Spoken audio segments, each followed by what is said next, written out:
Hey, Making Moves. I'm Dr. Stephen Franson from The Remarkable Practice. Welcome to my crib.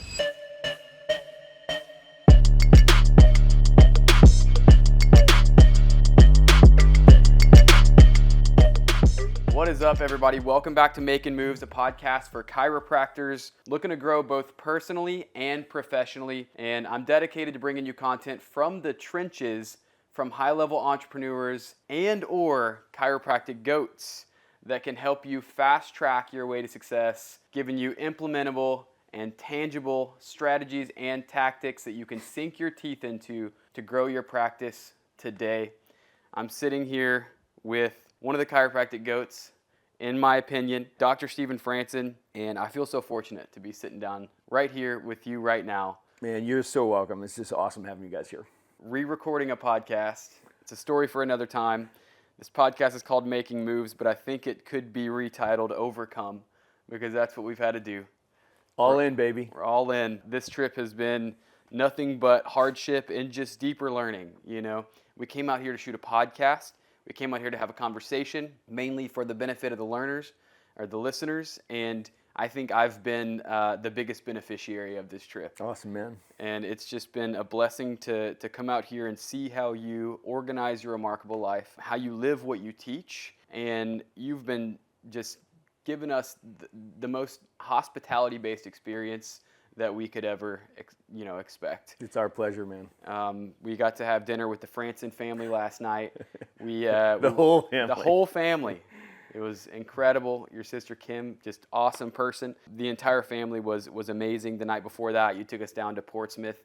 We had some really great clam chowder. We had the haddock, the Irish mashed potatoes, and the entire time you have been willing to provide us insight into not only how you operate, but all of the stories and experiences that may help us to improve our operations, to fast track our success and maybe just not make some of the mistakes that you did along the way.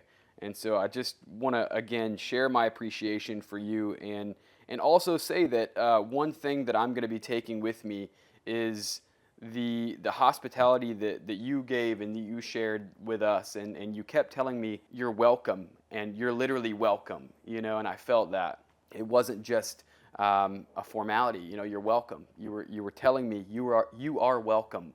And not only did you say it, but I know that you mean it. Yeah, man. Well, you got to meet my parents last night, and you know that's where it all started. So. Yep, absolutely. So I'm gonna take that with me as well. And anybody that I can welcome into my life and bring along for the ride and show them what the chiropractic journey and the chiropractic lifestyle has done for me and my family, I'm gonna pay that forward. So thank you for that. Yeah. Well, without further ado.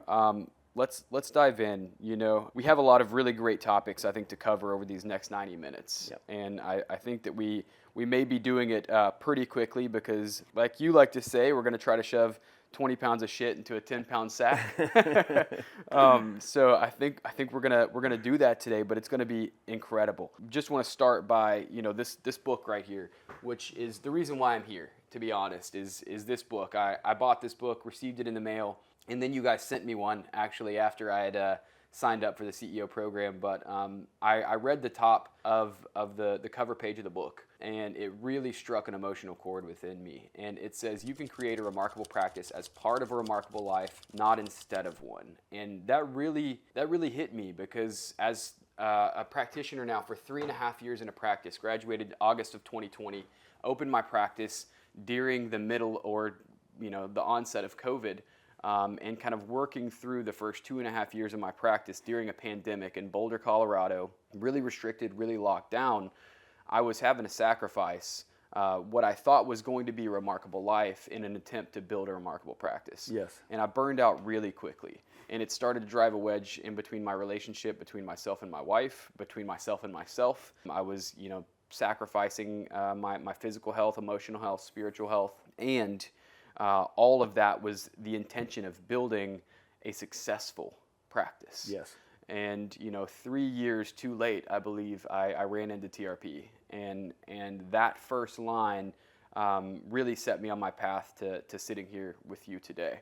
So I just want to say thank you first off for what you already have done for me there, but also want you to expand on what that means to you. hearing that story from you and hearing the impact that we had it with just you made writing the book worth it. So that's, I appreciate it. I never get tired of hearing feedback like that. So that tagline is everything for us, So it's about creating a remarkable practice as part of a remarkable life, not instead of one, right? So very often people drop off that end of that phrase, and it's not instead of one because, at the end of the day, there's too much brokenness in the profession, right? So I think this is true for all business owners and for entrepreneurs. There's a tendency to build a successful business, which is really probably a busy business or a busy practice at too high of a cost, right? So very typically you'll see people that they at the expense of their health or their expense of their joy or at the expense of their marriage or not knowing their children, they're physically breaking down, they lose their purpose and it's at too great of a price. And that to me just seemed incongruent, with what we were teaching as far as the truth around the chiropractic principle. And, I love to say that remarkable does not imply perfect. I want to make sure that people hear that, right? So everyone walks with a limp, right? So this guy certainly comes limping into this conversation. So I want to make sure that, there's so many leaders or thought leaders or influencers or whatever, they put on airs of like perfection. Remarkable does not imply perfect, and you've been living life with us, so you see that that's absolutely true. The reality is that we teach from scar tissue, right? So everything that I created with the Remarkable Practice, our systems, everything we teach it's coming from not just the success that we've enjoyed, but the spectacular failures that we've experienced. And you learn so much more in the struggle and in the failure. If you're paying attention, win or learn, right? They say in the Navy SEALs, right? So failure is not an option; it's guaranteed. Right? So if you walk into this whole game thinking you're going to try to avoid failure, that's a terrible attitude, right? So failure is part of success; it's intrinsic to success. It will not success. You will not achieve or enjoy success and sustainable success without multiple failures. So ultimately, what I'm trying to do with the Remarkable Practice, that book, and our coaching business is to help you see around corners, help you avoid the foolish mistakes that we made, right? So telling you, do it this way, and here's the 6 reasons why you should do it this way, and don't do it these 10 different ways, and here's 100 reasons why you shouldn't, right? Yeah. So if we can keep people from stepping in it and save you some of the pain and the brain damage that comes from the mistakes associated with business, we just want to compress time, save you time, pull the money forward, pull the success forward, and give you an opportunity to have your cake and eat it too, right? So, I'm contrarian by nature. So the fastest way to get me to do anything is to tell me it can't be done. And so I think the question we should be asking is, how can we have our cake and eat it too? It changes your perspective and it creates a thought exercise. And I feel like that's what we've outlined in the Remarkable Practice system. Yeah.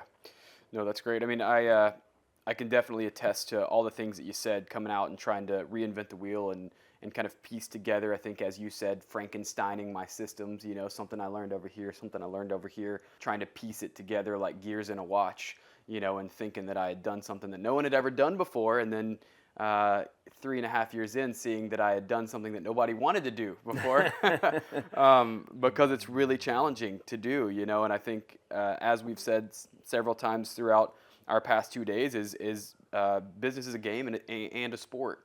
And so now understanding that there are better ways to play this game, and I can use my competitive spirit, I can use my energy and my zest to help grow and expand the impact that we're making, not necessarily to survive. And so I think that's something that we're going to talk through here today.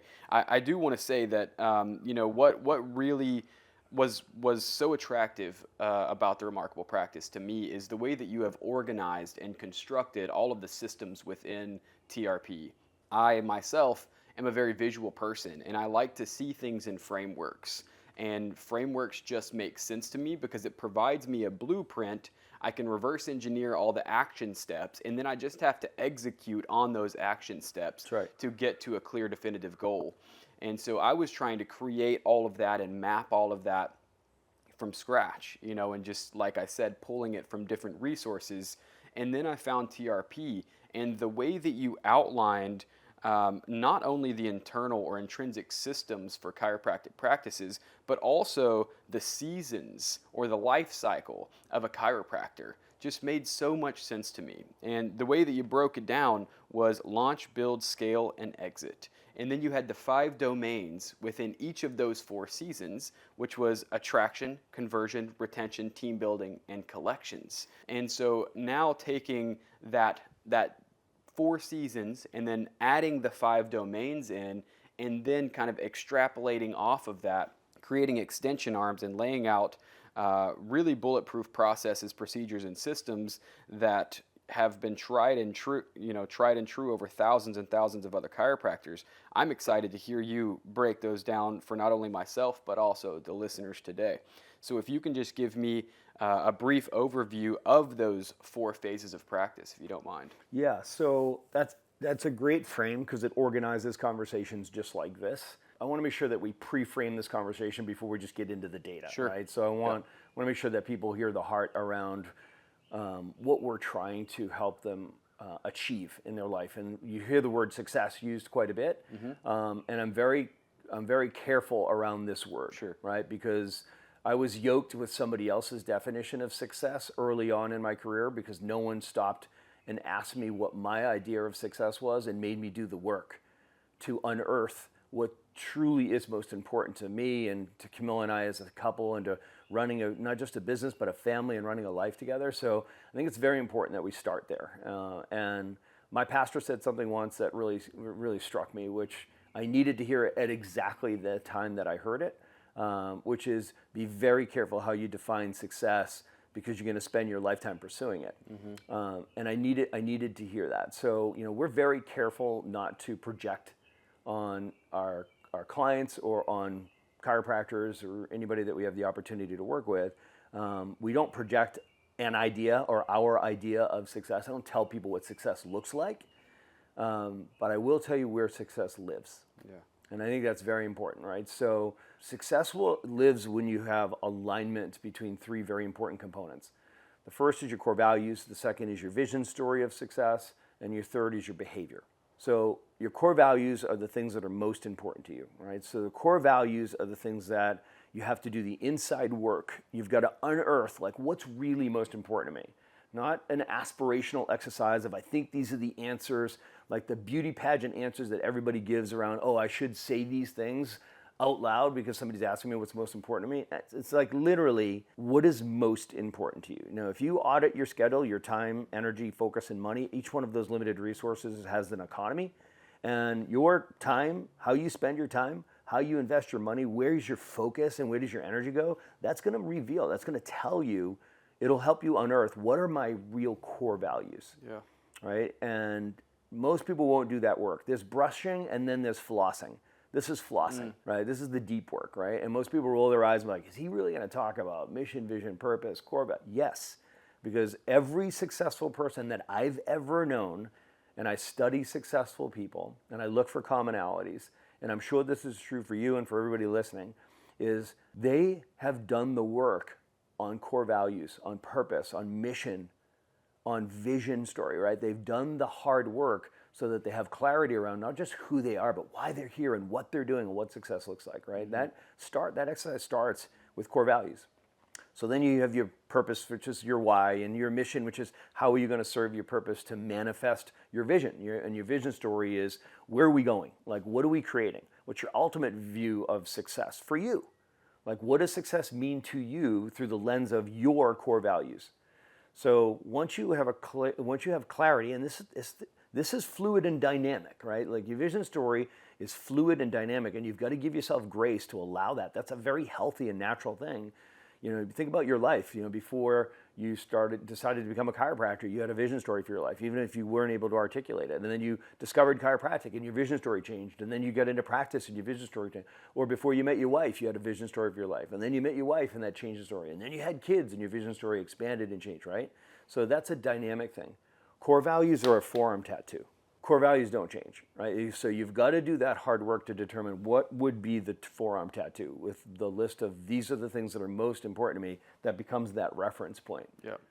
So once you have your vision story of success, like where am I going ultimately, then you can reverse engineer it and say, well, where do I want to be in 3 years? And then in order for that to be a possibility, where do I need to be in 1 year? So you have a vision story of what success looks like to you. The third component is the tough one, which is behaviors. How do you then choose to invest your time, energy, focus, and money? Given that you've identified what's most important to you, given that you've identified what success looks like to you, then you have to align your behaviors of how do you choose to invest your time, your energy, your focus, and your money. When you have alignment, like God is good, right? The word is alignment, right? When you have alignment between those three elements, that's where you find peace and joy and ease and sustainable success. Wherever there's any misalignment between those three things, that's where you have stress, that's where you have breakdown, that's where you have destruction.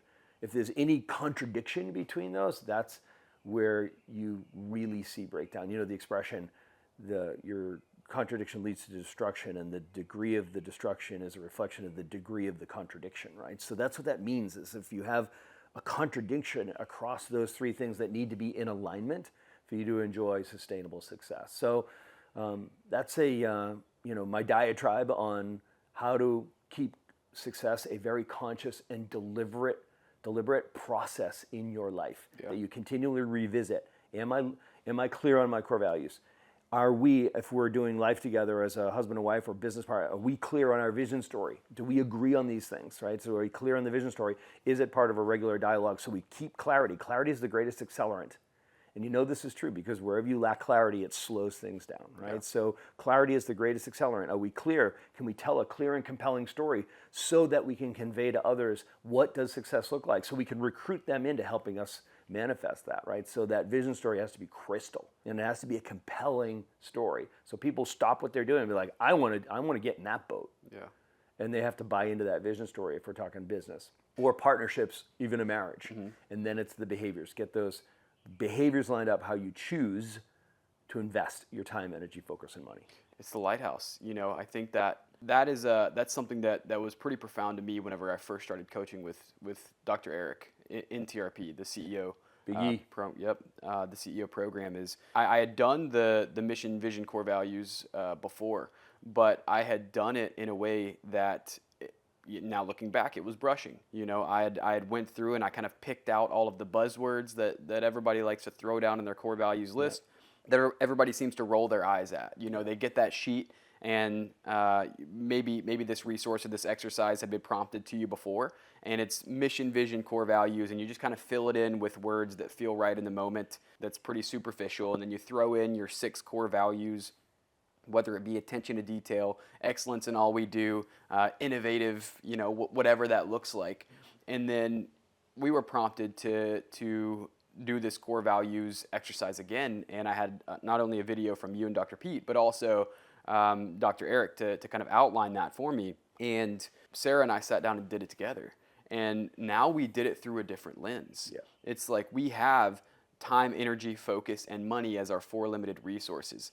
Where right now in our life and over the past 12 years of our relationship have we prioritized spending our time, focus, energy, and money? And how do we envision ourselves prioritizing all 4 of those limited resources in the future? Okay. And that's how we created our core values. It was in our faith. It was in our fitness. It was in our financial abundance. It was in our family. It was in our freedom. And so now we had our 5 core values that all of our behaviors were filtered through. Every decision that we make from this point forward will be filtered through those 5 core values. Does it add an opportunity for more financial abundance? Does it provide more freedom? Is it prioritizing our health and well-being first? Does it give us more time to spend with our family, to connect with our family, to grow our family? If the answer to any of those questions are no, and or it's not weighted properly in the order of priority, then the answer from us is no. And so I think that right there can be something that is taken home and implemented tomorrow. It's not about typing in core values into Google and finding the top 100 buzzwords and then throwing them down on a piece of paper. It's truly auditing your life and your values and your vision and creating true core values by which you filter all of your actions and behaviors. That's right. It's a decision-making lens. And when you really settle down and you get to it, when you really land on them, your yeses will come very quickly and your no's will come even faster, right? So I love that you went on the prioritization, because that list is, it's not just a laundry list. There's a meaningful order to it, right? So for Camilla and I, for our life, for our family, our top three core values are freedom, peace of mind, and abundance, in that order, right? So the priority is freedom. The second priority is peace of mind. The third is abundance. And when we did this exercise, we teach it, you should do this exercise as a couple. You should do it alone together. In other words, let your spouse fill out their list of what are their priorities. Then put it in order of priority. What are your core values? I'm going to do it. And then come together. If you're going to merge your lives, you should merge those lists and say, all right, let's talk these down and say that, let's land on a list for our family, right? Yeah. So mine were things like, I wanted abundance, and I wanted influence, and I wanted to have the success associated with growth and expansion, and the mission. Like, had all of this, and I asked her, so what do you have, honey? And she was like, peace of mind, peace of mind, peace of mind, peace of mind, peace of mind. And I'm looking at her, I'm like, so you're saying peace of mind's important, right? So she's like, all of those things on your list, they just mean peace of mind. They give me peace of mind, yeah. And I was like, roger that, right? So we landed on freedom, peace of mind, and abundance, significance, and contribution, right? Yeah. So that's how we ended up. And at the end of the day, if you look at that order, we use our abundance to buy our freedom and buy our peace of mind. Yeah. So the way we use our abundance is investing in increasing our freedom and increasing our peace of mind. So the order really matters. That's good. Yeah, just very quickly to close this thought, we did the same thing. So we went, together, or apart, and then together. And apart, I came up with the 5 Fs, which felt cool. And it resonated, and it was in alignment. And then I went to Sarah, and she gave me like a 3-page, dissertation. And it was exactly to the T, if we took that and chunked it down, the 5 Fs. Yes. Yeah. So that was really cool. It's to see that even though we both were engineered to come up with our core values differently, we had the exact same core values. So it's an interesting exercise to go through. And the way I teach it is, you have your core valuables and you have your core values. So the core valuables are the things that you're trying to protect.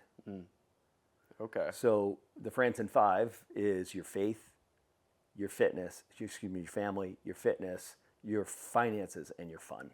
So those are our 5 Fs. Yeah. So those are our core valuables that we want to guard and protect in our decision-making processes. Yep. And our core values are the lens through which we make the decisions. Okay. Really good. Well, let's get into the 4 seasons. Now that we've set the stage a little bit, we've talked about what success looks like, and just to reiterate, to give you the opportunity to take this home with you, be careful how you define success, because you'll spend a lifetime chasing it. Right. So right now we're beginning with the end in mind. We're looking at the vision story, the success story that we want to achieve, and the journey in the life that we want to live along the way. And so now we're looking at it from another layer deep, which is, what do those 4 phases actually look like? And can you lay out those 4 phases for me?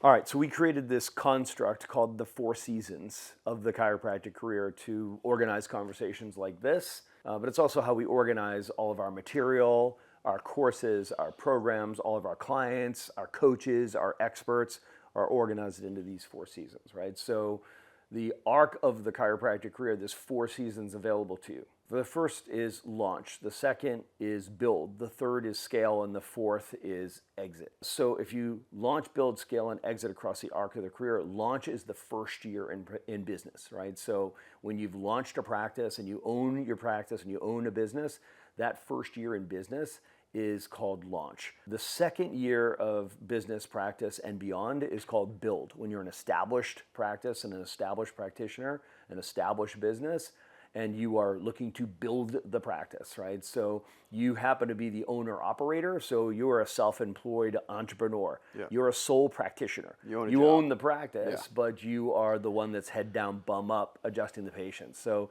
you own your job, right? So you love your job, right? So, but it's a job, and you recognize it is a job, right? So scale is when you bring in other doctors, other providers, right? So either through partnership or more likely through associates, right? So when you are bringing in other providers, you take that concept of scalability and you bring it to durability, right? You've actually taken the job and turned it into a business when you go into scale.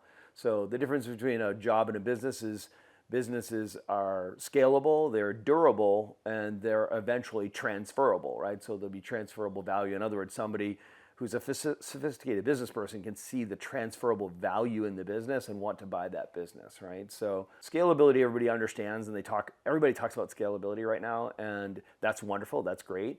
Scalability is when you can give more, love more, serve more, make a bigger impact, and make a bigger income, but everything doesn't have to be done by you, right? It's not a pound of your flesh, an hour of your time. You learn how to leverage other people, systems, processes, communications, technology, right? That's all about leveraging, right? So durability is the next level, which was where you're able to give more, love more, serve more, make a bigger impact and a bigger income even in your absence, right? So what it suggests is you can claw back your time, right? You can get your life back, right? So in other words, make it home for dinner time, bath time, bedtime, right? So get your weekends back, maybe take vacations, right? The most expensive vacations you'll ever take are the ones where you have to shut down your business to go on them. You want to pay for your vacations twice? Shut down your business, right? Yeah. So durability implies that you can continue to add value even in your absence. So obviously it implies that you've got leveraged operations. You can do attraction, conversion, retention, team building, and collections even in your absence, right? So leveraged operations is one of the criteria for the remarkable business. And the compelling question we always ask is, Travis, what would happen if you took 90 days off in your business? What would break? Would lead gen break? Attraction, marketing? Would conversions break? Would you guys still be able to compel people to invest in their care plans? Would retention break? Can you deliver the chiropractic care? Are there multiple providers, or have you created leverage there? Or would team building, could you still find people, interview people, hire them, onboard them, train them, equip them, develop them? Is that leveraged? Or how about the money? Is it all up to you to drive the revenues, right? So leveraged operations is the key component to durability, right? And as I said, transferability. One day you're going to sell your business, right? So you're going to hopefully sell your practice. Transferability implies that somebody else would see the value and they'd want to buy it, right? So this is the exit, right? So death, taxes, and exiting, those are the three things that are guaranteed, right? Yeah. So the exit season is when you're looking to make a graceful and profitable exit. So you want to find that right buyer, continue your legacy, make sure that your patients are well taken care of, right? And then you can claw back value for the great value that you've created in the business. Yeah, really good, really good. I think what I enjoy so much about this is that they're not just those overarching concepts, but there's just so much detail embedded in each of them. And again, just kind of retouching on getting involved in the CEO program. First off, leverage is a word that a lot of people use. They like to use it now. It's a buzzword. Scaling is a word that a lot of people use. It's a buzzword. Systems is a word that a lot of people like to use, and it's a buzzword. And I even use those words, I think, improperly prior to kind of understanding them on a deeper level. And those are the first few questions that were asked to me, that were prompted to me. Like if you decided to take off 90 days, what would break? And I think that was a cold shower, because I immediately saw like, wow, my systems that I built in my practice that were built around me and my wife were built for me. And so I think a lot of what I've learned from you guys is that building leverage and durability in the practice is building systems for your team to thrive in, not necessarily building the systems around you and your expertise. That's right. And that's something that I've been challenged with recently, because we built a very unique system, an operating system, and product delivery system, and attraction system. But a lot of that was built around myself and my wife. Sure. And as you know, we just had our first child, Theo, 8 weeks ago, which was the best moment of my life by far. But that took Sarah out of the practice. Yep. And to be honest, it started to pull me away from the practice. Yep. And so my team, so thankful for them, Dr. Emily, Dr. Michael, and Tanya, they stepped up and they absolutely crushed it whenever I was gone. But I went in one Friday, and it was after it had been a pretty busy week. And I was like, how did it go, guys? How'd you do? And each of them were like, it was good. We did well, but all of them just looked absolutely smoked, smoked. And so that was a wake up call for me. Yes. It was like they did it and they crushed it because of their undying loyalty and their character and their effort that they put forward. But it wasn't efficient energetically. Right. You know, we talk about energy as an economy, and it took so much of their energy to be able to perform my systems well. That's right. And so that was just a moment that kind of led to a crisis that we've been talking about, you know, since I've been here, that you've provided a lot of value on, but trying to go in and manipulate, modify, and restructure things to set them up for success, not just myself. So what you experienced was like such a blessing because you're getting to see around a corner that you probably would not have seen, right? So beyond the blessing of the baby, getting you out of that practice, putting your team into the pilot seat, trying to fly your jet, you know, that was built for you, is a wake up call. And you said it, they survived. But that's not the same thing. Survival's not thrival, right? So that's coming out of their ears. Yeah, it's not the same. You know that it was not sustainable. Like they couldn't do that forever and ever, amen, right? And that would be even to hold the level, never mind grow, right? So the reality is that growth happens in the margin. And when you're operating at better than 95% of all, it takes everything you got to make it happen, right? 98, 99, 100%. When people start getting overwhelmed on your team, they start pumping the brakes. Yeah. So you have to know that that's happening as a business owner. Is like you've got to pay attention to your team. If they're sensing overwhelm, they pump the brakes. So best case scenario, you lose momentum of growth. Worst case scenario, you actually start to contract. Yeah. You'll atrophy. So ultimately, you're learning the lesson I learned the hard way myself. You learned it faster than me. It took me 10 years. My grandfather always says the human skull is the thickest quarter-inch on the planet, right? So it took me 10 years. Like I made all those mistakes. I painted myself in the corner.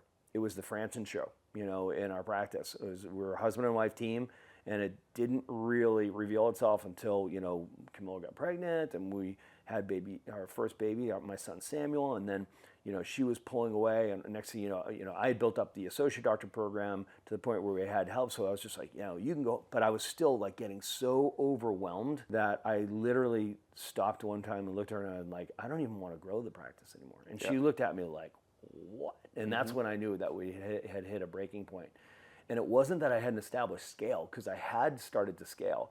It's just that I hadn't created durability, right? And I hope everybody's takeaway on this is that is different than scalability, right? So the next 13 years in practice, I spent unwinding what I had created that way, the culture of that, and rebuilding the practice in such a way that it was a totally different animal. And I got it down to like where I was in there, you know, one shift a week on Tuesday mornings. Not because I don't love being a chiropractor and being in practice.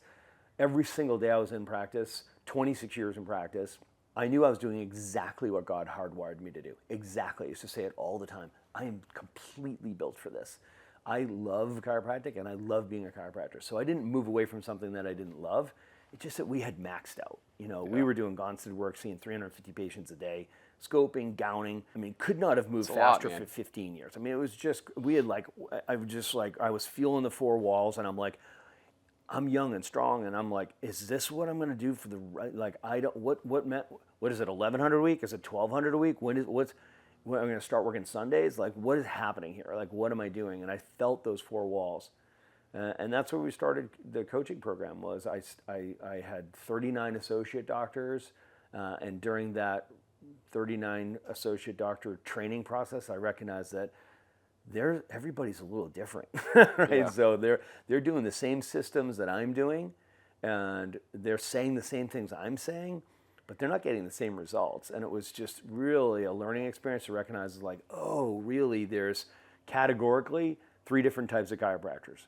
There's caregivers, there's business builders, and there's entrepreneurs, right? So we identified that, and I learned that. Those are like 3 different roles in the business, right? It's like the difference between a righty and a lefty, right? It's the cognitive profile. It's how they're hardwired, right? You can't make a lefty try to be a righty or a righty try to be a lefty, period.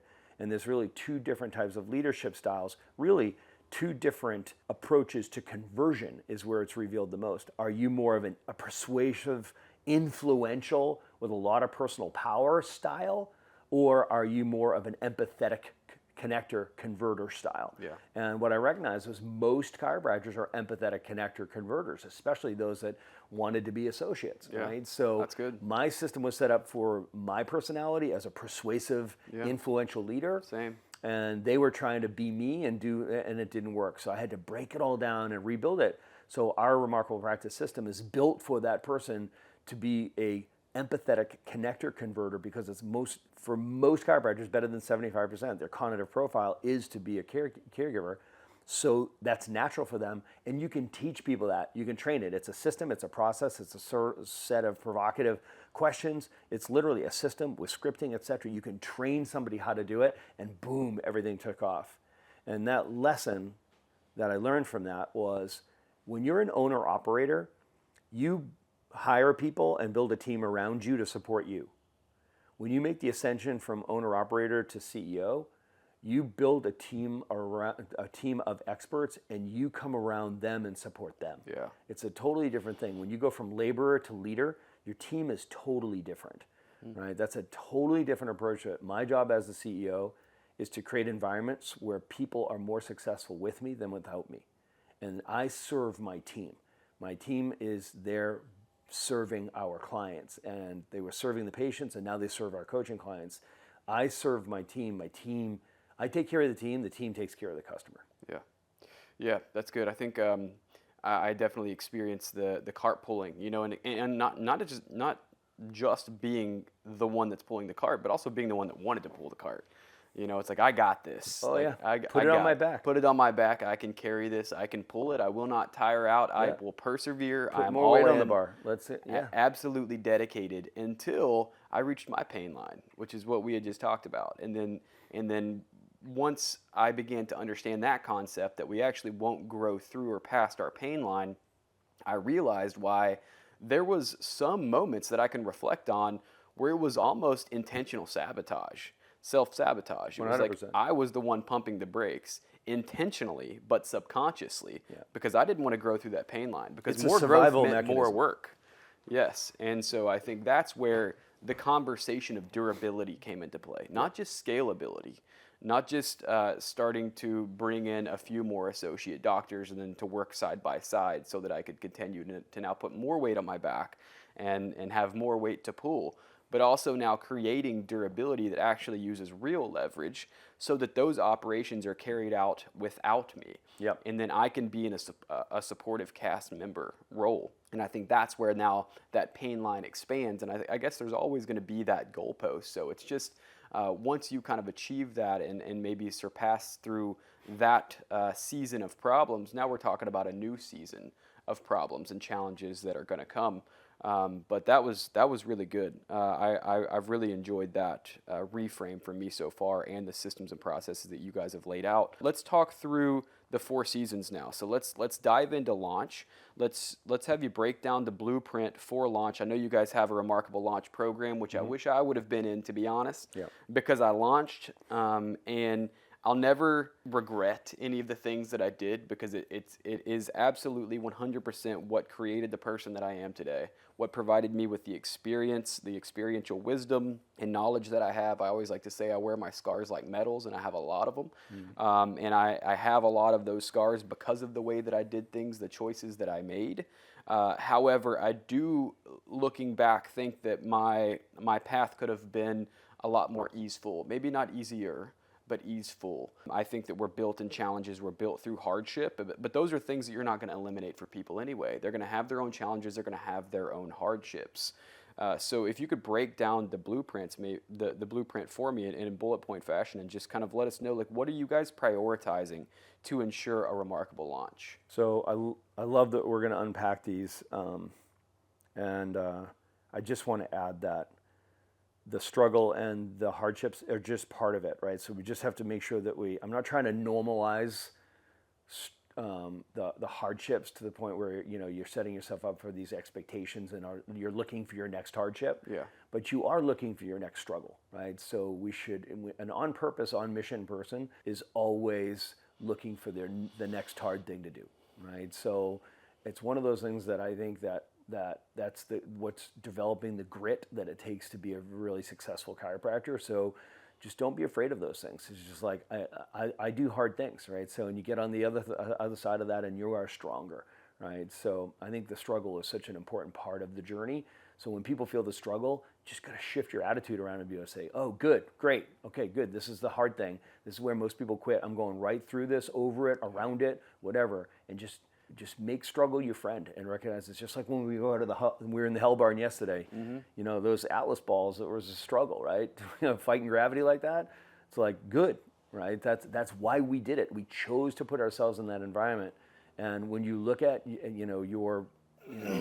the whatever you're doing, whatever project or you going into the day, the shift, the week, this year, whatever, it's a workout, right? And you walk in there intentionally. And you're there to fight gravity, right? And that's where all the muscles grow. So let's talk about launch. So we have the Remarkable Launch program, which we designed for those doctors who are looking to open a practice. So if you want to go and open a practice, whether you graduated 2 weeks ago or 12 years ago, when you're ready to open a practice, the launch program is like a paint by numbers, soup to nuts roadmap that tells you exactly what to do and how to do it with all the resources. So there are 5 phases to launch that we teach. So the first is your vision, right? So getting super clear on what does success look like to you? Like, what is your practice vision? How do you love to practice? What problems do you solve? What type of people do you love to work with? How do you want to spend your time? What do you love doing, right? Like getting super clear on this is what I want the look and feel of this practice to be like, right? So there's so much to be said to the vibe of a practice. Like when you walk in, you like get a sense of this place. What does it look like, sound like, smell like get a sense of what does success look like to you, right? So starting with a really, really clear vision and give yourself the grace of knowing that that's going to evolve. It's going to be dynamic, it's going to be fluid, but constantly be challenging yourself to work on that. Journal it, create your vision board, just get clear as possible. Then number 2 is your search, which is figuring out where do you want to practice? Where in the world, where in the country, where in the state? Do you want to be in a suburban setting or do you want to be in an urban setting? Like, do you want to be in a professional building or a strip mall, or do you want to be in a standalone building? Do you want to be attached to a CrossFit box? What do you want your practice facility to be like? The search for where your ideal office suite is, right? So there's the search process. Then it's your design, right? Designing the place and doing your floor plan and your layout. And that really actually goes all the way through to like your digital footprint, right? So everything about your designing the business and designing the practice, that whole look and feel concept. But the function drives the flow, right? The flow drives the design. So we want to make sure that we're setting the practice up so we know how we practice. So that we can actually design the facility that will be efficient and effective. Structure dictates function, so 100%. Yep. Right. So many people get all jacked up with their office space and their design because they just didn't think it through as to what was it like. And I know we took the Sawzall out 3 different times when I was in over a 15-year period, just knocking down walls, cutting doorways. Expanding the hot seat area and taking on the next suite next door to build out a patient education center. I mean, it was just crazy.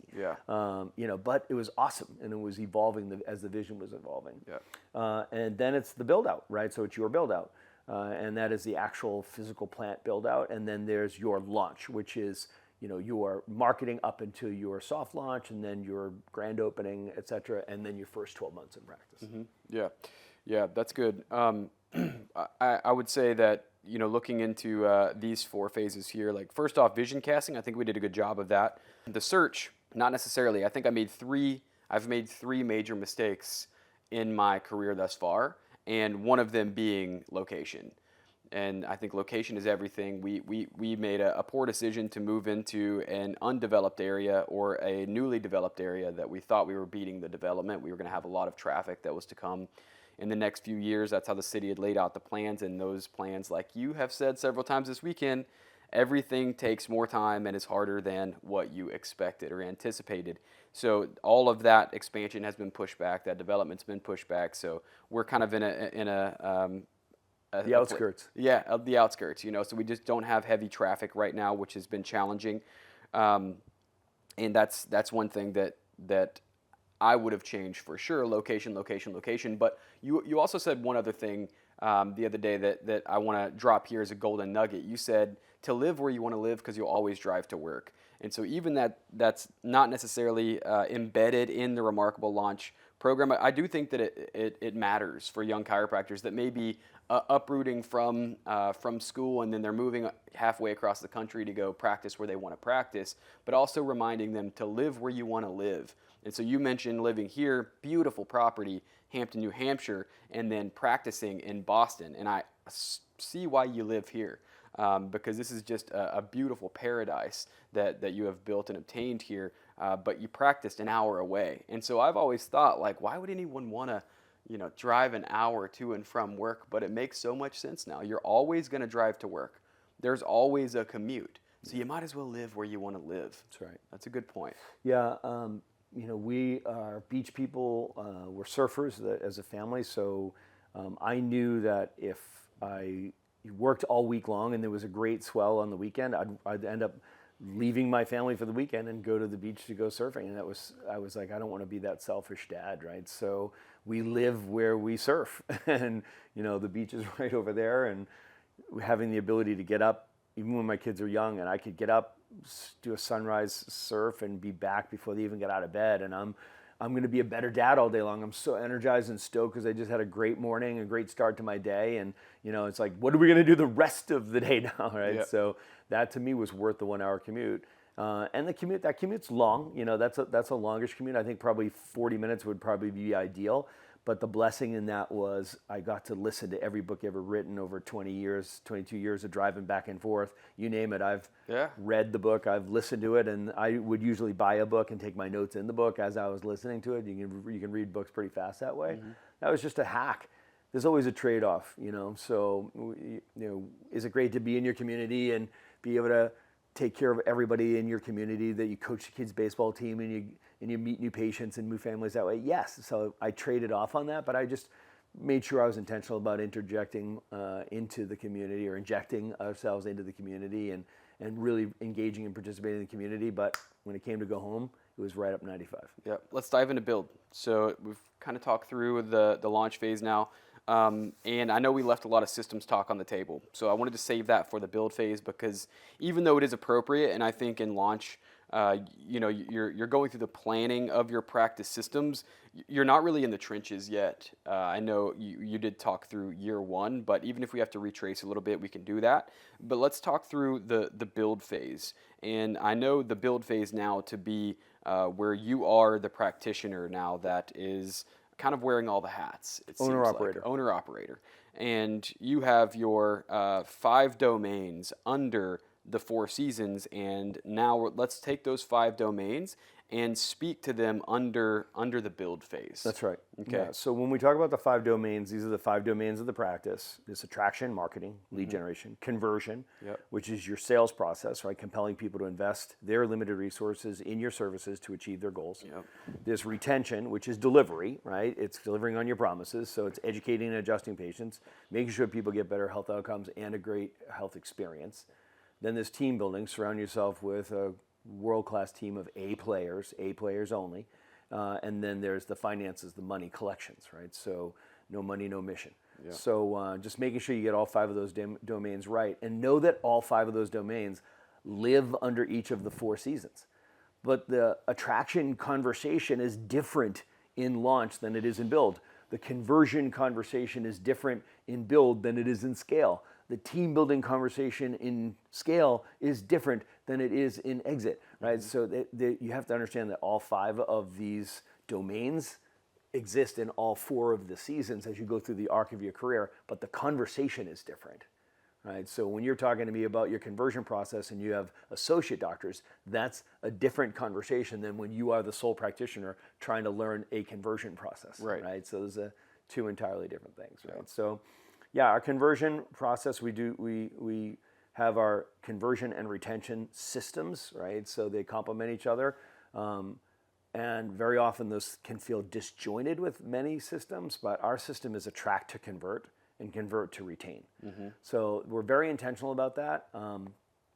At risk of projecting, for me, it's all about retention, right? So ultimately, I know the value of regular chiropractic care over time. I understand the concept of compounding wellness versus compounding sickness. If you are subluxated throughout your life, you're going to have compounding sickness.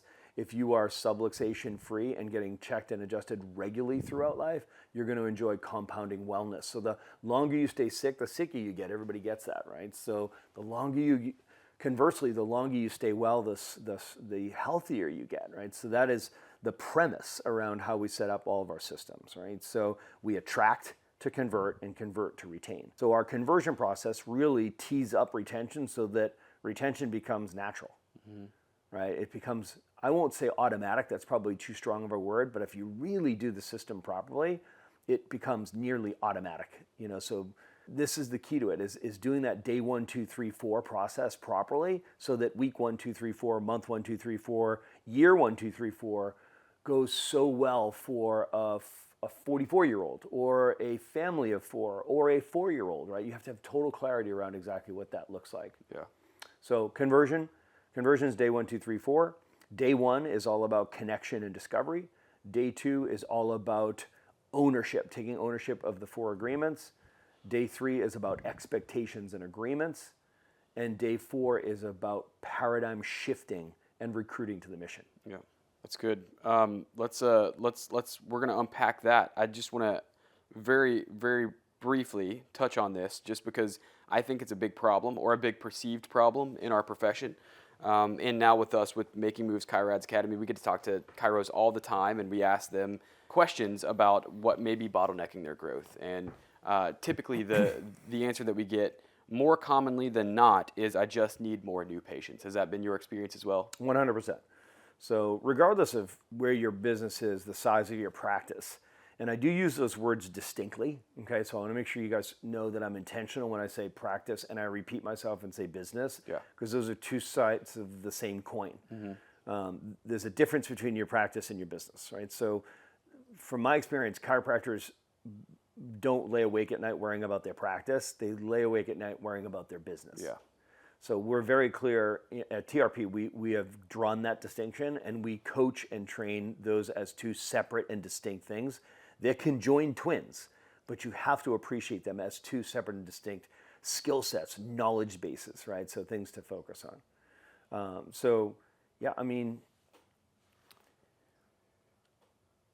Where did you want me to go with that? What was the question you asked me? Attraction. New patients. New patients. Yeah, sorry. That's okay. So new patients, for most people, when they talk about new patients, regardless of what size their business or size their practice is, whether you're seeing 50 people a week or you're seeing 550 people a week or 1,000 people, everybody wants more new patients, right? So at the end of the day, you should be wanting to see more new patients because of your purpose and your mission and your vision for what you're trying to create. So it should be a creative process and be mission driven, versus we need more new patients because we have so many patients dropping out of care and we're losing so many patients, right? So that's more replacements than it is new patients. Replacements. Right? So that concept of like, oh yeah, I've got to be able to generate all these new patients into the office to continue to grow, it's because they're losing so many people in the process, right? So, at the end of the day, if you can generate new patients when your house is on fire, you can generate more new patients when your house is on purpose.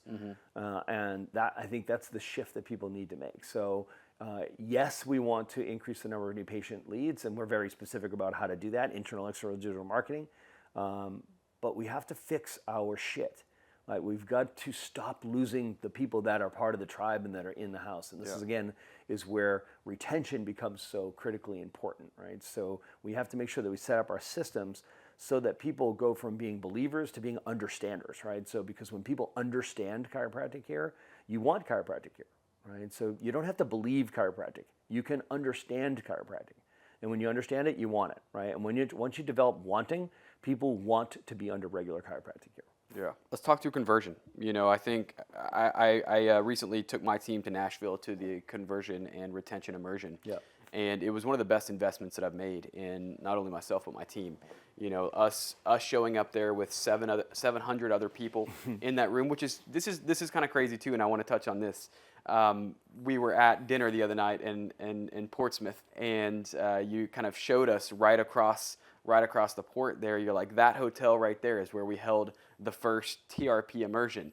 And that was, you said 7 years ago? Was that correct? Yeah. 7 years ago. And how many people did you have at that immersion? 35. And how many docs I think did it you was have 32, there? 33. How many docs? 7 teams. 7 teams. So 7 lead or owners with 7 teams of people that equaled to 35 people. I was in one of your immersions that was being put on this year. Right now, there's one in Australia going on, correct? Right now. With hundreds of chiropractors there. Yeah. That's durability. That's durability. Exactly. It's happening, there and we're here in New Hampshire. There you go. And, oh, cool. We'll be there. And, oh, I see. No, you and I are here in New Hampshire. Misheard and you. Yes. Literally simultaneously, there is a couple hundred people in a room. And we're here. At a Remarkable Practice immersion in Sydney. I thought you said it's happening in 1 year in New Hampshire. Yeah. I was like, I'll be here. Back for the clam chowder, without a doubt. However, you made that point, and again, for me to see that amount of growth over just a few years is incredible. But you guys did a fantastic job of putting on a really well organized and well delivered immersion, and I had so many great takeaways, and I think. Obviously, a lot of them were in the conversion and retention process. And I think one of the kind of main takeaways that I had and my team had was beginning with the end in mind. And so taking that prospective new patient from skeptic or seeker, a lot of times the seekers are skeptical of chiropractic. We're their last-ditch effort. Yep. And you're taking them from skeptic to believer in the conversion process, which you guys broke down to be day 1, day 2, day 3, and day 4, which is pretty great because day 3 and day 4 seem to hold just as much weight, if not more weight, than the actual day 1 connection and discovery, and then day 2, which is where the financial discussion happens. Yeah, but that's a lot of times where I see a lot of chiropractors stop. Yeah. And they think that that's the most important part of the entire conversion process. You guys said yes, and there's a day 3 and there's a day 4, which I'm glad for you to touch on. And then you go into retention, which is developing now the believer into the understander so that you can create lifetime chiropractic patients. So can you walk for me through the day 1, day 2, day 3, and day 4 process? In 5 minutes, sure. Very briefly. Yeah, which usually takes 2 days, right? So, the day 1 process is all about connection and discovery. So, every new patient that's ever walked into any of our practices or businesses, they only want 2 things. They want connection and direction, and they want it in that order, right? So that's a really, really important thing to understand. Connection is an empathetic connection. In other words, making sure the other person feels heard, right? Mm-hmm. So making sure that potential new patient, that prospect, that lead, that human being sitting in front of you, make sure that they feel heard and understood, right? So making that empathetic connection is the slow down to speed up, right? So making sure the person feels heard and understood, because once somebody feels heard, they're ready to listen. And once somebody feels understood, they're ready to understand. And then they want to hear direction, which is, you're an expert, tell me what to do. Tell me what to start doing and stop doing. That's the direction piece of it, recommendations for care. Mm-hmm. So I used to suck at this because I knew what they needed to do. I knew what their problem was. You're subluxated. Like, give me my scope, give me my hands. I need some films. Let's get after it. I can help you. Do you want to get well? Do you want to get over this? Like, I don't need to know all your trauma history. I don't need to know you're allergic to cats. I just don't need all that, right? My inner, I just want to charge and just help people. Mm-hmm. I want to get to fixing, right? Yeah. Well, that doesn't serve the patients well, right? So I shudder to think how many people, despite my greatest efforts, despite whatever success we enjoyed, how many people did we blow it with, right? So anyway, so the connection piece of it is so critical. And I used to leapfrog right over it because it was, it was based on my experience and my philosophy and what I had seen and what I knew, right? I just need to get to the direction piece of it. But they didn't have that experience. They hadn't had those observations. It was not yet their philosophy, right? So I just blew it and skipped right by that and blew past the connection piece and right into direction.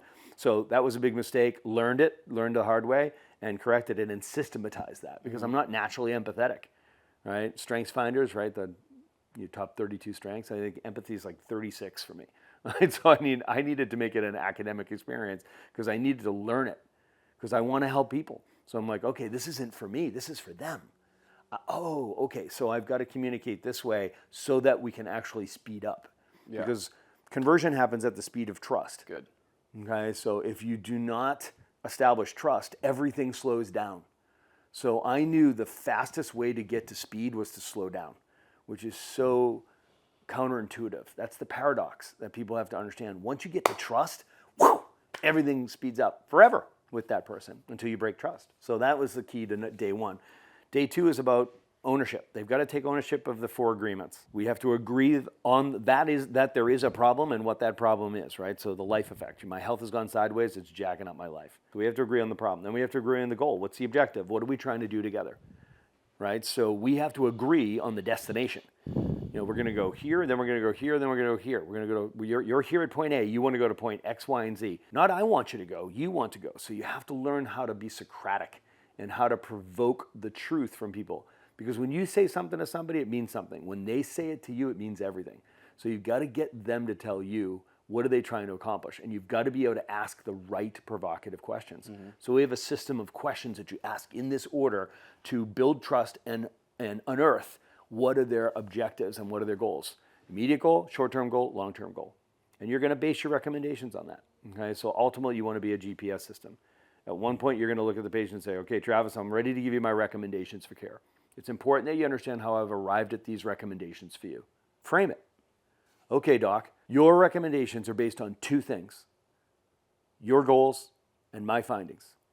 Your goals. You told me what you're trying to accomplish. Immediate goal, short-term goal, long-term goal. And these findings that we just reviewed, they come together and they tell us exactly what you need to do to get what you want. Do you hear that? So now it's a GPS system. The exam results are point A. This is you. You brought you here. You've been driving your whole life. This is where you got you. This is you. This is you on the GPS system. I asked you a bunch of questions. Where do you want to go? I want to go here immediately, here in short term, here on the long term. So that's point X, Y, and Z. So now we put it into the GPS system and it spits out directions, and this is what you need to do to get what you want. So you can stand back and you can come alongside them on their journey as the shepherd. All right. So they've got to take ownership over their goals. So problem, goals, then it's path and plan. The path is the path. These are my recommendations for care. This is what, I don't make suggestions, I make recommendations. Based on where you are and where you want to go, this is what you need to do to get what you want, right? That's recommendations for care. And then the plan is the bill. It's the financial piece of it. Once you establish the value and establish wanting, it's just what it costs. If you do not establish value, then cost is the only context that a person has. So you have to make sure you see it's problem, goal, path, plan. In that order, it's a conversion formula. And once you establish value, people focus on value, not cost. If you don't establish the value, then all they focus on is cost. So if you feel like you're selling care, you didn't make the empathetic connection, right? If you feel like they're just cost focused and you're hearing, oh, this is expensive, you didn't establish value, right? So there's a formula that we teach, that we follow, so that is totally trainable and reproducible, regardless of your personality, regardless of your confidence and your swagger and your personal power, like all the things that most people rely on to try to sell people. You just got to shift from selling to solving. As soon as you take that perspective of people, the purpose of a business is to solve a problem for another person, you'll understand that that's how we add value. You go from selling to solving, and people just say, yes. So that's the commitment. So day 1, day 2. Commitment happens on day 2. They commit to the care plan, they say yes to the payment plan, they strike the credit card, they get on the schedule book, like they're committed. They're not converted. True conversion happens when you change their belief system, right? So we want better health outcomes, that's why we're in this business. If you want better health outcomes, you better recognize that you can't do an outcome. Patients can't do an outcome. You do behaviors that drive outcomes. Right? So bad behaviors drive bad outcomes, good behaviors drive good outcomes. We all know this to be true. So you have to go upstream from outcomes, and you got to say, I've got to change people's behavior. Well, if you've ever tried to just change modify behavior, it's very frustrating. It's usually short-lived. Especially if you have, kids or a husband, you recognize that trying to just change behavior Doesn't work, right? So it can be very frustrating. We know upstream from behavior is belief system, the way we think. Belief systems organize behaviors. Behaviors drive outcomes. So we have to go all the way upstream to the belief system. So we've got to make sure that that is our job. We have to change the way they think. We have to change the way they think about their body, their health, their life, how they can influence their health and their life and their outcomes. And you got to teach them that behaviors matter. They have to understand how influential they are. You've got to give people back hope. You tell them the truth, the whole truth, and nothing but the truth, which means you give them back personal responsibility as well. It's the double-edged sword. You give people back hope and personal responsibility. Chiropractic is a done-with-you program, not a done-for-you program. This is a partnership. So you have to partner with the patient. Be able to say, listen, this is your journey. You are the hero on this journey. I am your shepherd, right? I'm your Sherpa. I'm your coach. And whether it's a hug, a high five, or a headlock, I will be next to you, cheering you on, holding you accountable, encouraging you, delivering world-class chiropractic care, telling you what you should start doing and stop doing. That's our role. So that all happens on day 3 and day 4. Day 3 is about expectations and agreements, which is training and shaping ideal patients so we can collect ideal patients. So that's beyond just office policies. It's setting expectations and agreements with your patients so that you can be a partnership. And you teach and train them on how to be ideal patients. Every single detail. It happens on day 3 because they're ready, they're fresh, they're committed. They're having a holy shit moment because they just committed 4 months and 36 visits and $3,600. Holy shit, that's like a lot, right? So that moment is pregnant with attention. They're like they're freaking out because their inner economist is like, how do I mitigate this risk I just took on, right? So you step right in, and that's when you say 2 things. 3 times a week means 3 times a week, right? The people who never miss or change their appointments, they get our best work and they get the best results the fastest.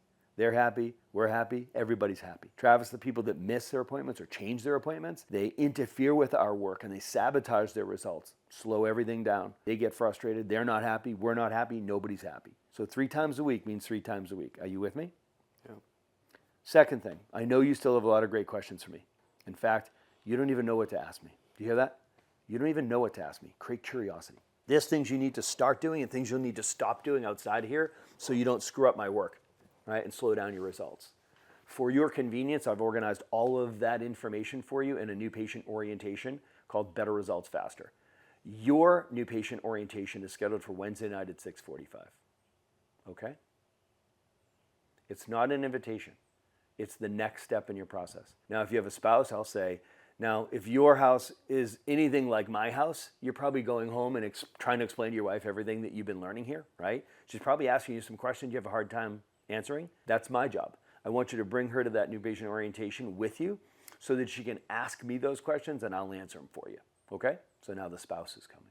So we've just slayed 2 dragons. Compliance, get them to follow their schedule so you can do your best work so they stay, pay, and refer.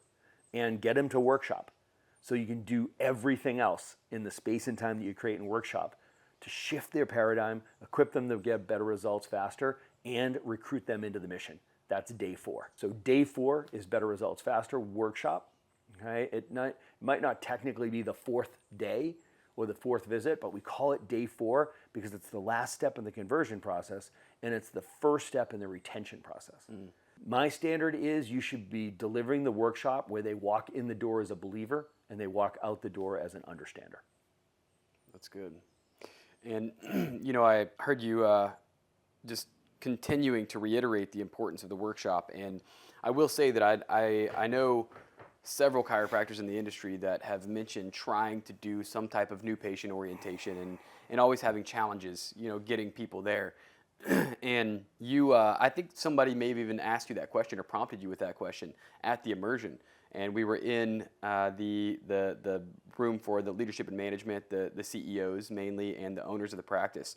And you had a few associate docs in the audience, in the crowd. And you called them and you said, how many people during your time in our practice missed the new patient orientation? And they said 0.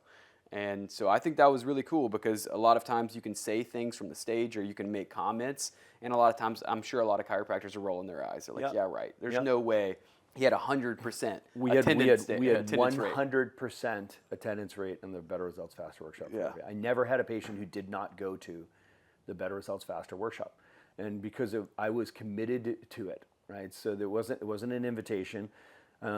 You know, you take a patient through a process. They have a consultation. Does everybody have a consultation? Well, yeah. They have an examination. Does everybody have an examination? Yeah. Do they have a report of findings? Does everybody have a report of findings? Everybody? Yeah, everybody. Recommendations here? Yeah. Financials? Yeah. It's like, it's just the next step in the process. All of a sudden we turn it into this funky, wonky thing that you feel like you have to invite them to. No, the next step is a new patient orientation. And the truth is that you don't have to go to the new patient orientation, but if you want to be a patient here, you have to go to the new patient orientation. And the only way that you'll get the compliance is if you know, personally you know, that this is absolutely critical that a person goes to the workshop to hear this message so that they can have their paradigm shift, so they can have their breakthrough.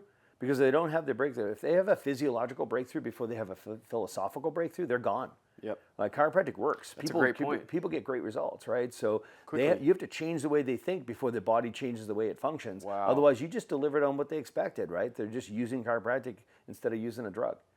Right? So they haven't made that paradigm shift yet, right? So that has to happen. And then you have to equip them to get better results faster. And then you want to recruit them to the mission so that they understand why you guys asking for referrals, et cetera, right? Those things have to happen. It's the hard easy. Everybody knows the truth. For everyone who goes to the Better Results Faster workshop, every single visit after that gets easier, right? So you do the hard part, make sure that they're at the workshop, deliver the workshop, do your workshop every week. That's the hard part. On the other side of that, it's easy because every single visit after that gets easier. Conversely, if you do not have a workshop or do not make people go to a workshop, then every single visit after that gets harder. Yeah. So you tried the easy way of not having the workshop or not making it mandatory or not making sure that people got there. And then every subsequent visit just gets harder and harder and harder over time. That's the easy hard. All right, awesome. So dialed on attraction conversion, really great points there. And you got into retention. So I think you left us with a lot of really great points to take home on retention, and that is beginning with the end in mind. It's taking that new patient from the skeptic to believer, the believer to understander, using that the Better Results Faster workshop as the first point in retention, and then leveraging the information that you just taught them during your table talk sessions so that you can continue to create that paradigm shift. I think that's probably a point worth double clicking on is what you just said. So the key to going from seeker to believer is the conversion process. Yeah. Going from believer to understander, there's 12 things everybody needs to know and they'll never leave chiropractic, right? So we call it the dirty dozen, right? So there's 12 concepts that people need to know and they'll never leave you. As I promised you, I'll give you the dirty dozen poster that you can have as a download so people can use it, right? So because it's so critical, cool. It drives retention. For people to understand these 12 things, they'll never leave you, right? So those 12 concepts you teach at the workshop and you remind people what you taught them at the workshop with your table talk. For a lot of people, they find table talk is really hard, right? It's because they're trying to teach these concepts to people tableside. You don't teach them tableside. You create the space and time to take people on a journey where you're shifting their belief system and their paradigm so they have a total different lens. Then you're breaking down that old bad, their broken paradigm, the outside in paradigm, building up the inside out paradigm so they have that perspective. And then you teach them the dirty dozen. As you teach them the dirty dozen, they get the concepts, and then you remind them tableside. So we have the poster, that image that we'll give, that you can literally tell the patient, listen, every time you're here, Travis, I'm going to check your spine, see where you're ready to be adjusted. I'm going to adjust you and deliver world-class chiropractic care. And I'm going to teach you something about your role in your health and healing. So you're working with me, not against me outside here. Make sense? What does that poster say right there? 12 things everybody needs to know to be healthy. I'm going to teach you those 12 things. Okay. Every time you hear, I'm going to teach you one of those 12 things, Travis. What's the first one say, right? So now the patient is ticking to you, right? So you're designed to be healthy is the first one, right? So that's the patient is telling you what says you're designed to be healthy. Now you're in a table talk exchange where you're teaching a person that concept. You reminded them what they were taught at the workshop already, so it's a much lighter lift. So you're doing two things there. You're setting the expectation that every time you hear I'm going to give you a piece of knowledge, right? So I'm going to teach you something that will help you get the results that you want. So you're setting that expectation that every time you're here, this is what we're going to do. And then you do the big lift at the workshop. So now you're just reminding them tableside what you taught them at the workshop. That's the key. The dirty dozen, 12 things everybody needs to know, and they'll never leave chiropractic. Yep. And I think, again, just driving home the point that you mentioned, if they have a physiological shift before they have the philosophical shift, they're out the door. That's right. Chiropractic's really freaking good at addressing symptoms. That's and right. it does it very quickly. That's right. It's even better at addressing causes, but that takes time, as we know. So that's great. I heard Coach CJ Mert say that, like, I don't know, 20 years ago or something, and I was like, that struck me like a lightning bolt. I'm like, yeah, whenever you hear patients go, yeah, our problem is people drop out of care because we get such awesome results. Yeah, I love to hear that. It's like, yeah, and you're not getting them the ultimate results, the potential of lifetime compounding wellness, because you fixed their stiff neck or their pain that they had shooting down their low back. They didn't make a philosophical shift. They're gonna they're gonna go back to the life that was killing them, that outside in approach to life. And they're gonna come back and they're gonna use you whenever they have a crisis. You're missing the opportunity, and I think the responsibility that we have as chiropractors to tell them the truth, the whole truth, and nothing but the truth. Yeah, I heard Pat Gentempo one time talk about that we don't actually experience the deep, enduring benefits of chiropractic until 12 months of continuous chiropractic care. And so I think that plays directly into this. And I do, before we transition here, I just want to leave a point that, your guys' retention systems are dialed. And I have a stat to kind of back that up here. You said from the stage, and this is something that I really took because I thought my aspirational goal of a 60 visit PVA was exceptional. I was like, let's get them under care for 60 visits, and we've done an amazing job because the industry average is 12 visits.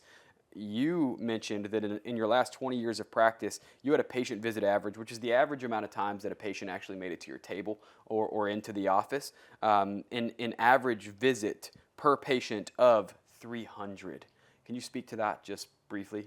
Yeah, patient visit average is a retention metric, right? So sometimes people call patient visit average, that's like a collections metrics, but that's actually CVA, which is collection visit average.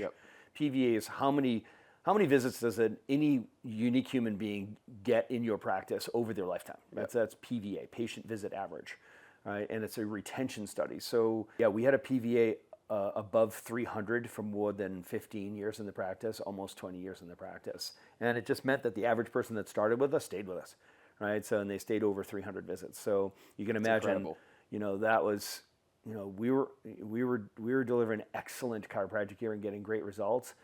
But we had changing their paradigm, and they recognized that chiropractic is a lifestyle success strategy for healthy human beings. It's not limited to just a short-term treatment modality for a condition or a crisis. So once people adopt chiropractic as a lifestyle success strategy for healthy human beings, it becomes like fitness. It's like nobody starts fitness thinking it's like, I'm going to work out for a while, get in shape, and then I'm going to stop. And then once I get out of shape again, I'll start working out. People don't at least start with that intention. We can at least elevate chiropractic to the point where people recognize it's like diet style, it's my thought life, it's my sleep patterns, it's my chiropractic care. Yeah, great. Let's move into scale. So we've moved through launch, we've moved through build. Let's touch on scale. And from my understanding, in order to scale the practice in a remarkable way, you need 6 critical areas. And if you want to touch on those 6 critical areas or just whatever you think is pertinent to the scale conversation. Yeah, I think you're referring to the Rubik's Cube model. So that really applies to all seasons, launch, build, scale, and exit, the Rubik's Cube. But it's another one of our operational constructs to use. It's like a troubleshooting tool, right? So if something is, if you're in a creative process building something, or you're assessing something or auditing something to see if it's performing well or not, we use the Rubik's Cube analogy. It's a great metaphor. Practice in business is a puzzle. Right, so being successful in practice or being successful in business is like solving a puzzle. And I say that it's not like a jigsaw puzzle where it's like a unidimensional flat 300 pieces, line them up. It looks like the box cover. Awesome, we won. Last piece. I wish it was like that. Yeah. Right, it's far more complex than that. Right, so I think the Rubik's Cube is a great analogy for it. And the metaphor that I like to use is there's 6 sides to the Rubik's Cube, and you got to solve all 6 sides in order to win the puzzle. Right, to solve the puzzle. So same thing with business. I think that there's 6 sides to the Rubik's Cube of the business, of the puzzle of practice success. And those 6 sides, I believe, in this order, must be solved in this order. It's vision casting, it's the vision, it's leadership, it's systems, it's people, it's training, and it's energy, right? Those are the 6 sides of the Rubik's Cube. Vision, as we've said, is what does success look like to you? Leadership is who do you need to become as a leader to be able to attract and sustainably lead the next iteration of your business? What attributes do you need to develop, like muscles, to become that next iteration of you? Then it's systems. You have to systematize everything, right? Attraction, conversion, retention, team building, and collections. If it's not systematized, you can't delegate. And if you don't delegate, you own a job, not a business, right? So everything has to be systematized for quality assurance, reproducibility, scalability, and durability. Then there's team, which is the hardest one. It's the people. Yeah. Surrounding yourself with a world-class team of A players, and it's A players only, hard stop. So we can talk a little bit more about team building. I think that's probably a rich topic to dive into. I think so. But once you have that great team of A players and you have the right people in the right seats doing the right work the right way, it's all about training them, equipping, and developing your people. It's the best investment. It gives you the #1 ROI for the time, energy, focus, and money that you invest in training and equipping your team, including you. You're on the team. It's not you and your team. You're on the team. 95% of problems are people problems. That's Jeff Smart from Top Grading. 95% of your problems are people problems, right? And we know that that's true. Everybody listening to this right now is nodding their head, right? So it's all about getting the right people in the right seats, doing the right work the right way, the 4 rights. And then once you have them trained up and equipped and developed, then it's energy. As the CEO, Chief Energy Officer, our job is to be marshaling the energy and the resources of everyone on the team of the business. So our job as CEO is to recognize that the business is a living organism, right? So the practice, the business is a living organism. It's an energetic organism. Everybody knows this. Nobody will deny it. It's energy, right? So when the energy's up, business is up. When the energy's flat, business is flat. When the energy's down, business is down, right? So this is an energetic organism. And as the Chief Energy Officer, the CEO, our job is to always be taking the temperature, right? We need to be aware of where is the energy and is it up? Is it on track? Is it flat? Is it down? And what do we need to do about it? Yeah. Team building. I mean, obviously, it's one of the most important aspects. Like you said, and I was going to quote you. According to Top Grading, the world's leading HR experts in business, 95% of your problems are people problems. What are the major keys to building a remarkable team? So we call it the 4 rights. It's getting the right people in the right seats, doing the right work the right way. Yeah. So the right people, there's 3 criteria. A players only, right? So we could spend an hour talking about A players, but everybody knows what an A player is versus a B, C. We don't even need to talk about D's and F's. Mm-hmm. D's and F's are easy to get rid of. B's are really hard to get rid of, mm-hmm. right? So A players only, period, hard stop.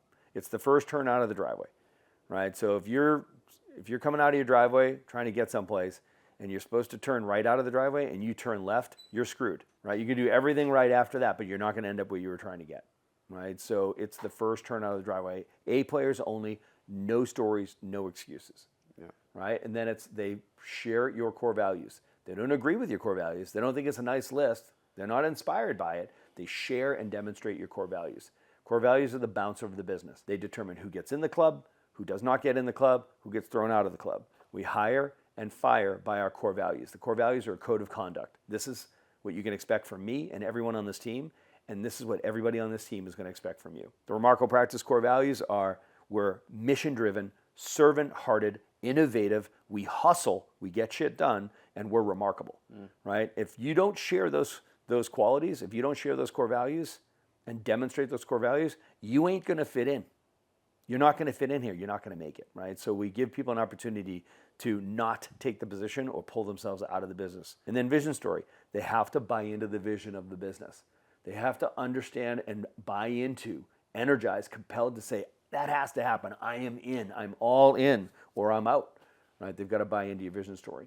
Then it's get them in the right seats. There's different roles in a business as much as there's different roles in a band or on a football team, right? So if on a football team, you got a quarterback, you got a center, you got a wide out, you got a tight end, right? You got a kicker. And that's just offense, right? These are, offensive lineman is a different species than a wide receiver. I mean, It's just a different, The job of an offensive lineman calls for a certain genius, and God only makes geniuses. Calls for a certain set of physical traits, but it's also experience and skill sets and attributes, right? So you start switching people out of those roles. We don't just lose games, people die, right? So it's like, you have to know, what are the positions in my chiropractic business? Check in CA, check out CA, tech CA, new patient concierge, caregiver DC, business builder DC, office manager, COO, CEO. Know the roles of the business and know the genius that each role calls for, right? And then it's get them to do the right work. Using scorecards and KPIs creates focus. Ooh. And focus is what makes the difference between busyness and productivity. None of us want to be busier. Stop saying I want to be busier. No, you don't. And your team doesn't want to be busier. You want to be more productive. Focus is what makes the difference between busyness and productivity. So that accountability that's created by KPIs and goals on a scorecard, and you lead your team, that's where you're going to see your business become more productive and more profitable. And then finally, the right way, which is investing in training and equipping and developing your people. Okay, so it's the best return of investment on your time, energy, focus, and money. I say that because people, they totally undertrain, they totally underinvest. Everybody wants to talk about new patients. Marketing is a distant second as far as the return you're going to get on your investment of your monies. I hear people all the time, oh man, I don't want to train up my people and take all that time and energy, focus and money, training up and developing my team, whether it's a CA or it's an associate doctor. What happens if I train them up and then they leave? It's like, what happens if you don't train them up and they stay? Yeah. Cold shower moment. That's good. Said that a lot. Let's bring it home. Yeah, man. You know, we're on a little timeline here. We're gonna be you heading gotta out get to to the the airport. All right, let's talk about pretty exit. quickly. Let's talk about exit. So I'm going to put a bow on it just by saying this. Death, taxes, and exiting. Everybody exits, right? So the cold showers associated with this are many, right? So, for example, 82% of businesses never even sell. They shutter. They close. That's terrible. That's a terrible statistic. In chiropractic, what we're seeing is a 2x rate at which people are exiting their businesses, and it's a confluence of three factors. Number one, the post-COVID catastrophe hangover. Number two, the pig and the python effect of the aging baby boomer population moving along this timeline. People are aging out of the profession. And number three, this impending economic uncertainty that's going on in the world right now. It's a strain that people are like, you know what, I was going to stay another 5 years, but I can't go through that again, right? So the confluence of those three things at that nexus has 2x the rate at which people are exiting, wrapping out, transitioning out of their practice. Typically, I'll just talk about the United States metrics because it's the highest concentration of chiropractors in the world, but this is a global problem. You'll typically see 1,000 practitioners a year transitioning out of practice. That's doubled, so now that's 2x'd to 2,000 practices a year plus are transitioning out of practice. We're going to lose 10,000 chiropractic practices over the next 5 years if we're not careful. Okay, so this is why I'm very passionate about exit and giving these doctors who want to transition out options to not transition out, or give them a soft landing so that they can actually sell their business, exit their business. You pass it on. And continue the legacy. Yeah. So somebody else has a place that they can continue your momentum. I love acquisition versus de novo startup. I love that model. I'm a big passionate believer in that. Buy momentum, buy revenue, buy patients, buy profit, right? And so that's a whole different conversation. That's our remarkable acquisition program. But the remarkable exit program teaches people how to make a graceful and profitable exit, right? So long story short, it's an oak tree conversation, right? So when's the best time to plant an oak tree? 50 years ago. When's the next best time to plant an oak tree? Today, right? So this is the conversation people might be kind of rolling their eyes right now and being like, I'm not going to exit my practice. I'm trying to get my practice going. It's like, listen, how many people know the phrase, begin with the end in mind? This is a begin with the end in mind opportunity for you, right? So if you begin with the end in mind, understanding one day I'm going to want to sell this practice. I want to create an enterprise that has real transferable value. Owners of businesses get paid 3 times. Number 1, the salary for the work that you do. Number 2, distributions of profits based on your equity. And number 3, when you sell the business, there's a transaction at the end and you get the winnings from selling your business. That's the 3rd time. Well, you spend your whole career building that number. This is not a someday thing. This is a Monday thing, right? In other words, it's a cultural construct to build it to sell it. Building a business, you'll never regret having built a business to sell it, because it's way more productive to run a business that's built to sell. It's way more profitable. It's way more fulfilling, and it's way more fun to run a business that you built to sell. So I just want to speak into everybody right now and just recognize that when it comes to selling your practice, listen to this. It's just like selling a home. Like when you go to sell a home, there's two checklists. There's one checklist. They call it a roadmap, right? There's a roadmap for selling a home, right? That these are the things you have to do. Then there's a second checklist of things that you could do, and I say should do, to increase the attractiveness of the home for sale, right? When you increase the attractiveness of the home for sale, what happens? You increase the chance of it ever selling. You attract an ideal buyer. You get the highest price point. You will reduce the time it takes. You'll reduce the stress, right? Like it's just making that house more attractive. There's a list of things you could do. Hey, fix the roof. Hey, redo the master bedroom. Hey, put a coat of paint on this thing. Fix that broken mailbox in the front steps, right? So like there's that list. You're like, okay, I'm gonna do these things to increase the value of the property. Same thing when you go to sell a business.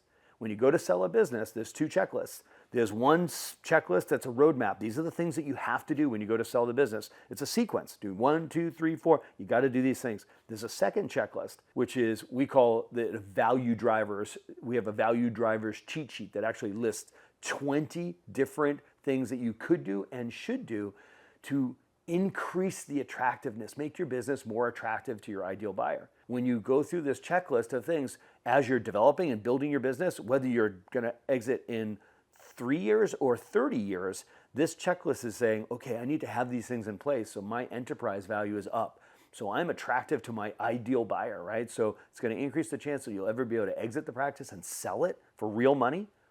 You're going to attract your ideal buyer and maybe multiple ideal buyers. So now you've started a horse race and people will be competing to buy your business, right? So that's going to increase the asking price and sale price. It's going to compress the time and reduce the stress that it takes to sell your business. If you begin with the end in mind and recognize this is an oak tree conversation, when's the best time to plant an oak tree? 50 years ago. When's the next best time? Start today. Man, you broke that down for me the other night, and I think that this may have been even more clear and concise explanation on that, and that's just remarkable.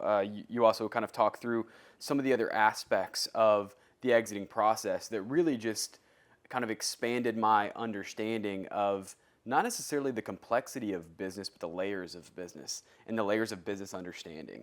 And so obviously I'm not going to have you go into that here, but if anybody here is listening and want to understand how to increase the valuation of your practice, how to start looking at the EBITDA versus the seller's discretionary earnings and all of those things that you talk through, I think that you should certainly go.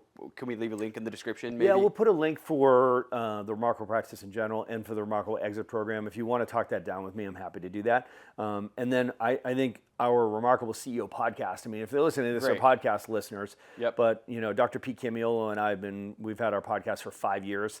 It's Chiropractic's #1 business podcast. It's fantastic. I mean, I'm biased, but I love the content. If you liked this interview, it's chock-a-block. That's right. You know, so every Tuesday we put out about a half an hour of content just like this. So Remarkable CEO podcast for chiropractic. I've got all the episodes downloaded in my Spotify podcast. Yeah, man. So huge fan. Let's do a quick outro because we got to wrap this up and I got to get to the airport. I appreciate your time. I mean, what you walked us through is incredible. The 4 seasons of the chiropractic or chiropractic practitioners practice, launch, build, scale, and exit. The 5 domains within each of those 4 seasons, the attraction, conversion, retention, team building, and collections, teaching us how to build a practice that is scalable, durable, and transferable. So we just went through the entire life cycle of a practice here in 90 minutes or more, I guess, and just barely scratched the surface. And the amount of value that you provided in this amount of time is exceptional. The amount of value that you have organized in TRP is remarkable. Thanks, man. Thank you for having me here. Thank you for taking care of myself and Dr. Emily since we've been here. You really made us feel like a Franson. I feel like I should be Travis Stewart Franson for at least the next few weeks until my mouth heals from the lava rocks that we ate yesterday. But this has been an exceptional experience, and I just want to tell you how much I appreciate you allowing us to come into your life, to come into your world, to stay in your home, and being willing to be flexible. This is the second conversation that we had that recorded. We'll tell that story at another time, but man, your optimism, your positivity, your all-in mentality, the way that you have outlined for me that the challenges is where people quit. We don't stop here. That's right. We're going to push through this challenge. We may meet another challenge, but we're not going to stop there either. And so how you do one thing is how you do everything. That's right. This weekend, I got to see how you do everything. And it's exactly what I would expect your life to look like. You kicked my ass yesterday in the Hell Barn. I'm going to be limping all the way through the airport. Proud of where this hamstring soreness came from. I'm going to have DOMS for the next few days. But this experience is going to live in my mind forever. So it's my pleasure and my purpose, man. Whatever I can do to help more people, help more people. Thanks for giving me that opportunity to serve my purpose. And you mean it. I appreciate it. Thanks, Dr. Franson. Yeah, brother. Yes, sir.